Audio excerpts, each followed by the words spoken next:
All right, so I got a few dual ESCs going out, so thought this was a good time to take a minute, put together a video, and kind of explain a couple things for you.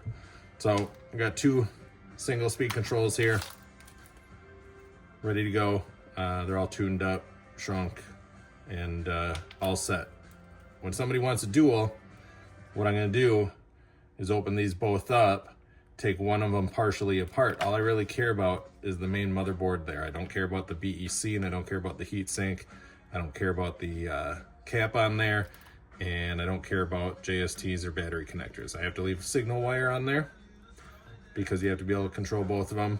But what I do is smash the two together, remove these wires, and leave about that much on there with two sets of motor wires. Okay? Easy enough.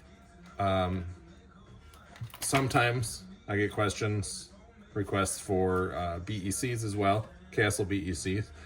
Remember, the BEC on here is only capable of 5 amps of current, so that's not enough for a lot of your high-powered 3-wire servos. In this case here, you know, I'll stack one of those on there as well, and I got a couple examples of finished product I'll show you. This one here is a normal Dual-Stilte, 2-speed controls, 1 cap, 1 heat sink, BEC. All speed controls ship with 2 JSTs unless you request otherwise, single battery connector, and 2 signal wires. Now you notice I got both red wires on there. Most people will tell you when you have 2 individual speed controls to unpin one of them because you only want 1 BEC power in your receiver. In this case, there's only 1 BEC.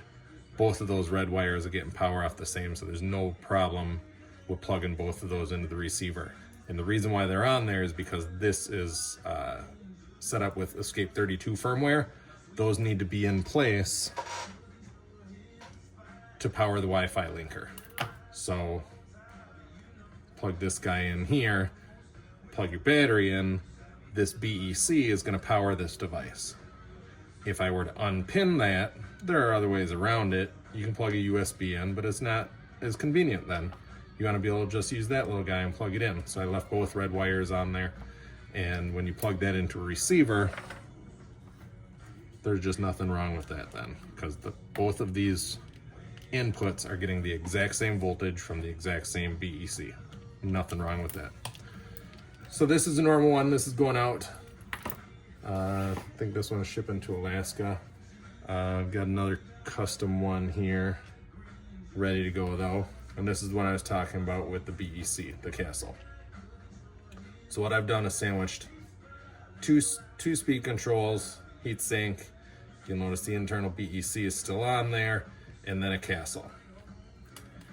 The internal BEC has both red wires intact to feed both of these because this is, again, another Escape 32.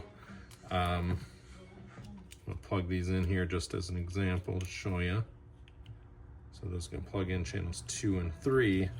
Now you notice with the Castle here, I've got an extra little pigtail. Now this is something I do on request. This is a small additional charge. What this does is this plugs into your channel 1, and now that Castle BEC is only powering your steering servo.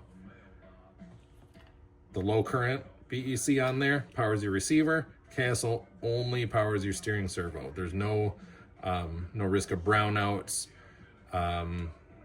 anything like that.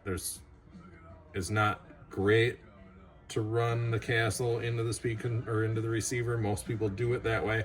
This is just a better way. This one's going to a good friend. I know he's very competitive and wants nothing but the best in his rigs, so getting him hooked up with the built-in receiver bypass. If that's something you need for your speed controls, shoot me a message. Facebook Messenger is probably the best way. Email comes through too. You can find the email on the website. But anyways, just to show you one more time, got 2 speed controls, 2 sets of motor leads, 2 sets of signal wires. Doesn't really matter which is which. I always kind of keep track of the one with the BEC is my channel 2, my front motor, and then I can follow it through to the motor wires. But it doesn't really matter. Trial and error, you can get this plugged in properly. With my programming here, I use channels 2 and 3. Some radios are going to require you to use 2 and 4, and other ones, I think Futaba maybe Noble, use 3 and 4. 2 is just a slave. This here, the T, goes into channel 1 just for our signal, and then your, where did it go? Servo plugs in just like that. Ready to go. If you need any custom wiring, any custom configuration set up like this, shoot me a message. If you got your own speed controls, you want to have them smashed, maybe smashed with the BEC, let me know. And if you got something like beekeepers and you want those smashed together, let me know.